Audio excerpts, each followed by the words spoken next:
বাংলাদেশের 18 কোটি নাগরিক ভোট দিতে চায় বিএনপিকে।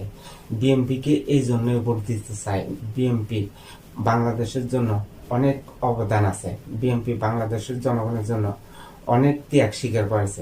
বিএনপি 16-17 বছর বাংলাদেশের জনগণের জন্য আন্দোলন সংগ্রাম করে নির্যাতনের শিকার হয়েছে। এই কারণে বাংলাদেশের জনগণ বিএনপির মার্কা ধানের শীষে ভোট দিবে। আর যারা গুজব ছড়াইতেছে বাংলাদেশের ভিতরে, জামাত ইসলামের নেতা কর্মীরা, তাদেরকে বাংলাদেশের জনগণ প্রত্যাখ্যান করবে।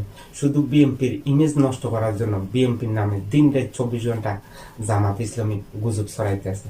তো যারা গুজব ছড়াইতেছে জামাত ইসলামের নেতা কর্মীরা, তারা কি ফাপের সাথে লিপ্ত হচ্ছে না? অবশ্যই তারা ফাপ কাজ করতে আছে। বিএনপির নামে মিথ্যা বানোয়ার ভিত্তিহীন তথ্যগুলা ছড়িয়ে তারা বাংলাদেশের জনগণকে বিভ্রান্তিত করতে আছে। শুধু বিএনপির বিরুদ্ধে বাংলাদেশের জনগণ যেহেতু রায় দেয়, এই জন্যই তারা এই বিভ্রান্তি সৃষ্টি করতে আছে বাংলাদেশের জনগণের মধ্যে। তো বাংলাদেশের জনগণের সঠিক সিদ্ধান্ত নিতে পারে কারা বাংলাদেশের জনগণের জন্য অবদান রেখেছে, কারা বাংলাদেশের জন্য ত্যাগ স্বীকার করেছে।